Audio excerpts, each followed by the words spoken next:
जी sir, परिचय आपका। नमस्कार, जय श्री राम। आपके सारे दर्शकों को भी मेरे मेरी तरफ से बहुत बहुत बधाई हो। नमस्कार। और सबको रक्षाबंधन की भी बहुत बहुत बधाई हो और आने वाले त्योहारों को। जी, सबसे पहले आप अपना परिचय दे दीजिए। हाँ, मेरा नाम हरवीर सिंह सूरी है। मैं सन 1975 से राष्ट्रीय स्वयंसेवक संघ का मैं कार्य से जुड़ा हूँ। मैं स्वयंसेवक हूँ और 1980 से भाजपा का कार्यकर्ता हूँ। जब से भाजपा का जन्म हुआ, जनता पार्टी के बाद विलय हुआ था 1980 में जनसंघ का नया अवतार में भारतीय जनता पार्टी। मैंने बहुत ही ध्यान से आपकी बात को सुना। ऑफ ट्रैक जब हम बात कर रहे थे, पंजाबी जो हैं और हम जो सिख हैं, ये हम 2-2.5 करोड़ होंगे सारी पॉपुलेशन के। इंडिया की जो 140 करोड़ की पॉपुलेशन है, इसमें सिर्फ हम 2-2.5 करोड़ होंगे। रियल मायने में अगर देखा जाए तो कॉन्स्टिट्यूशनल स्टेटस के हिसाब से भी माइनॉरिटी हम कहलाते हैं, ना कि और जैन या बुद्धिस्ट या जो भी हमारे जैसे हैं, 2-4 करोड़ हैं या कुछ इससे भी कम है। तो पारसी तो शायद 50,000 या 1 लाख ही है। तो कहने का मेरा तात्पर्य ये है कि हम लोग भारत के अंदर जब विभाजन हुआ और जैसे आपने बताया कि उसके बाद में लिंग्विस्टिक स्टेट्स, जो भाषा के नाम पे स्टेट्स बनाए गए, हमारे देश का निर्माण जो हुआ, तो पंजाबी भी एक भाषा है। पंजाबी किसी व्यक्ति का या किसी सब्जी का या किसी फल का पौधे का नाम नहीं है। हमारे यहाँ पे सबसे बड़ा जो दुर्भाग्य का कारण ये है कि पंजाबी हमारी मातृभाषा है और हिंदी हमारी राष्ट्रभाषा है। जब देश का निर्माण और विभाजन हुआ आगे प्रांतों में, जब पंजाब बना या हरियाणा बना या राजस्थान बना या महाराष्ट्र बना, तो आपको ये तो पता ही होगा कि राजस्थान में जैसे वो मारवाड़ी भाषा बोलते हैं, महाराष्ट्र में मराठी भाषा बोलते हैं, गुजरात में गुजराती भाषा बोलते हैं। इसी प्रकार से अवध, यूपी में, बिहार में अलग अलग भोजपुरी, अवध, ये भाषाएं होंगी।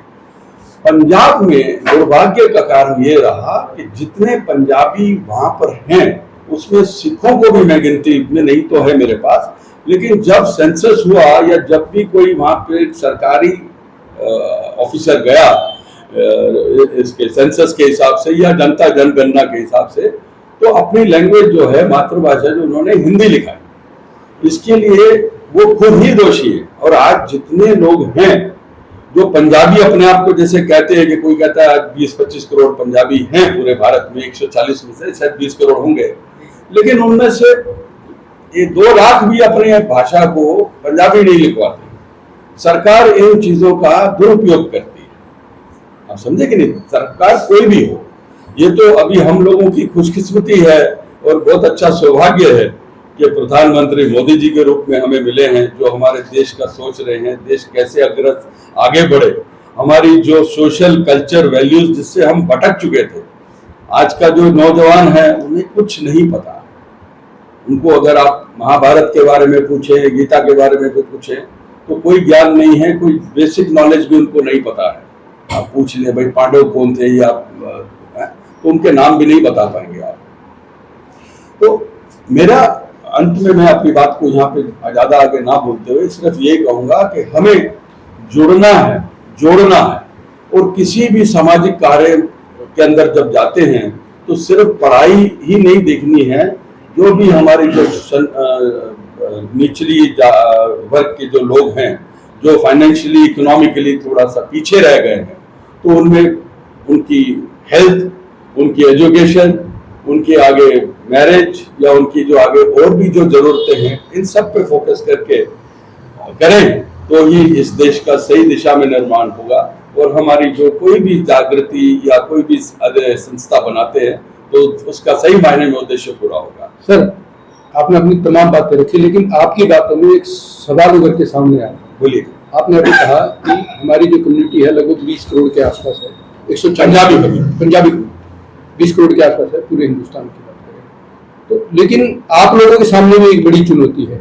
आपने कहा कि हमारी ही कम्युनिटी के लोग अपनी जो मातृभाषा है जो उसको हिंदी लिखते हैं, लेकिन आपके सामने बड़ी चुनौती है उस जो तमाम जो आपकी कम्युनिटी के लोग हैं उन लोगों को ऐसा एक प्लेटफॉर्म मुहैया कराना कि वो आपकी बातों को समझ सके, क्योंकि आज की जो जनरेशन है उन्हें ज्ञान नहीं है। आपने अपने वक्तव्य में भी कहा, तो आपके लिए एक बड़ी चुनौती है, उस चुनौती को कैसे आप पूरा करें? बिल्कुल, बहुत वैलिड क्वेश्चन आपने पूछा। मैं आपको यही बता रहा हूँ कि संघ के इतने सारे ब्रांचेस हैं, इतनी सारी और संस्थाएं हैं, जैसे भारत विकास परिषद है या हिंदू जन जागरण मंच है या आरएसएस के और भी ऐसी शाखाएं हैं, जहाँ पे वो बिल्कुल सोसाइटी के हर निचले लेवल तक, जिसको कहते हैं ना कि last mile communication, last man destination, वहां तक पहुंच रहे हैं, काम कर रहे हैं। बस समय लगेगा, क्योंकि ये बहुत लेट शुरू हुआ। हमारे देश का ये दुर्भाग्य है कि जो ये 75-78 साल तो हो गए हमारे देश को आजाद हुए, लेकिन पहले के 60-65 वर्ष वो एक ही पार्टी ने जो चलाया, वो उन्होंने इतना इसका तुष्टिकरण किया कुछ एक कम्युनिटी का, जिससे जो है माहौल पूरे देश का एक लोगों को पता ही नहीं है। हमें गलत हिस्ट्री पढ़ाई गई। अकबर दी ग्रेट, अकबर में क्या ग्रेटनेस है मुझे बताइएगा? कहीं पे महाराजा पृथ्वीराज चौहान या महाराजा छत्रपति शिवाजी या गुरु गोविंद सिंह जी के बारे में किसी भी पुस्तक में, किसी भी कोर्स में पढ़ाया गया? रानी लक्ष्मीबाई नहीं बताया गया, क्योंकि लोगों को गुमराह किया गया। क्योंकि जो कम्युनिस्ट और मुस्लिम जो थे या कांग्रेस के जो गांधी नेहरू परिवार उस वक्त देश में जिन्होंने हमारे देश की पॉलिटिकल भागदौड़ संभाली, उन्होंने इन हमारे देश के लोगों को इन सब चीजों से वंचित रखा।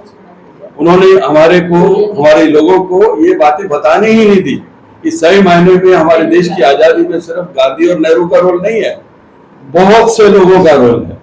और इतनी कुर्बानियों के बाद देश को आजादी मिली, ऐसा वो, लेकिन क्लेम और जो उसका वो क्रेडिट लेने के लिए वो 2-3 परिवार आगे आ गए, जिन्होंने पूरा बंटाधार किया।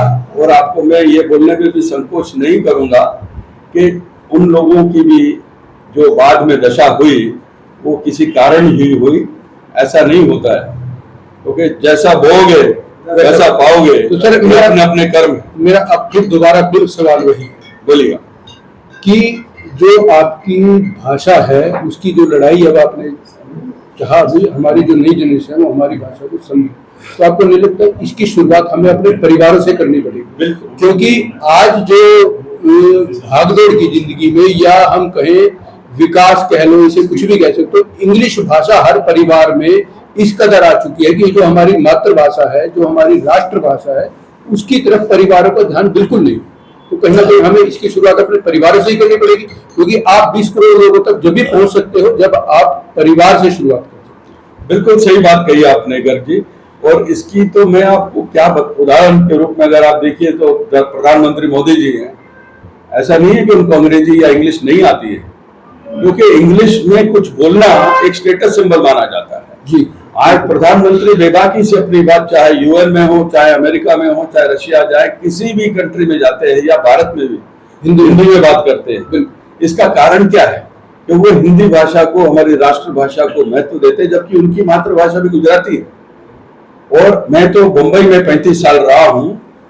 गुजराती जितने राष्ट्रवाद और अपनी मातृभाषा से जुड़े हैं, मतलब मैं आपको बता सकता हूं कि मैं इतने लोगों को, गुजरातियों को जानता हूं जो अपने घर में भी गुजराती न्यूज़पेपर आज भी लेते हैं। इंग्लिश पेपर नहीं लेते, इंग्लिश में पेपर छपते हैं, लेकिन गुजराती न्यूज़पेपर वहां पे आएगा, जन्मभूमि करके जो पेपर है उनका वो आता है। और अपने जो उनके खान पीन की भी जो चीजें हैं वो उस पर ज्यादा फक्र करते हैं और ज्यादा गौरव से उनको खाते हैं। और बाकी बात हमारे खुद की, जैसे आपने कही कि चैरिटी बिगिंस एट होम, तो हमें शुरुआत उसकी खुद ही करनी पड़ेगी। और पंजाबी की जो आपने बात कही, क्योंकि मैं खुद सिख हूं, तो पंजाबियों को जितना दुख झेलना पड़ा 47 के अंदर, देखिए 2 ही स्टेट थे या 2 ही कम्युनिटीज थी जिनको झेलना पड़ा 47 का। एक थे पंजाबी, दूसरे थे बंगाली। वहां वेस्ट बंगाल और ईस्ट बंगाल बना, तो बाद में ईस्ट पाकिस्तान और बाद में बांग्लादेश नए रूप में। और यहाँ पे आज भी वो पंजाब का जो मेन एरिया है, 3/4 भाग वो आज भी पाकिस्तान में है, लेकिन 1/4 जो भारत के पश्चिम में आया, उसने भी पूरे देश के अंदर ग्रीन रेवोल्यूशन लाके पूरे देश को का अनाज से पेट भरने में सक्षम रहा।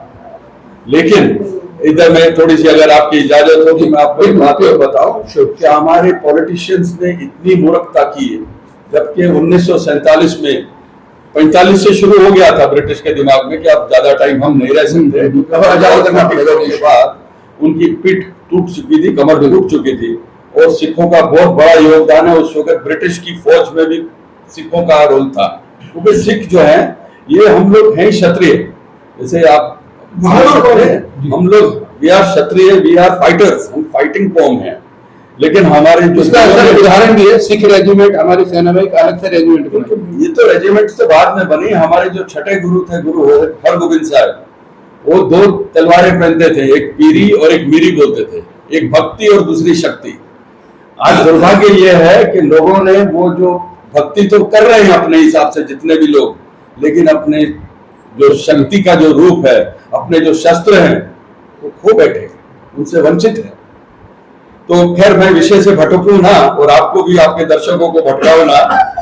बात ये है कि हमको जब 47 में आजादी मिलने की बात चल रही थी, तो ब्रिटिश ये चाहते थे कि एक भाग जो है भूमि का बंटवारा था ना, एक भूमि का टुकड़ा मुसलमानों के लिए दिया जाए जिसको पाकिस्तान है, एक हिंदुओं के लिए दिया जाए जिसको इंडिया है या भारत है।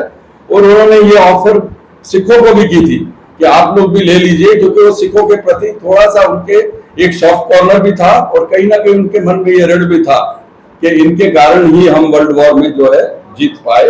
और तो हमको भी अगर हम चाहते, लेकिन सिखों ने उस वक्त नहीं कहा, क्योंकि हमारी जो जड़ें हैं वो, जैसे कि आप जानते हैं कि वो सनातन धर्म से जुड़ी हुई है। तो सिख जो थे, हमारे जितने 10 गुरु हुए हैं, इनके जो रूट्स हैं वो सनातन धर्म से है। और हमको अलग देश, अलग भूमि ऑफर किए जाने के बावजूद हमने ये निर्णय लिया कि हम हिंदुओं के साथ इंडिया में, भारत में रहेंगे। लेकिन कहानी वहां खत्म नहीं होती है।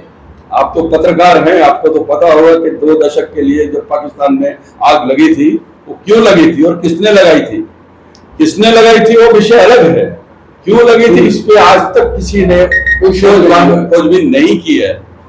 जो पंजाब यहाँ पे बचा, उसको भी टुकड़े टुकड़े कर दिया, अपने हिमाचल बना दिया, हरियाणा बना दिया, दिल्ली का कई भाग उसमें चले गए। ये सब थे ही नहीं पहले।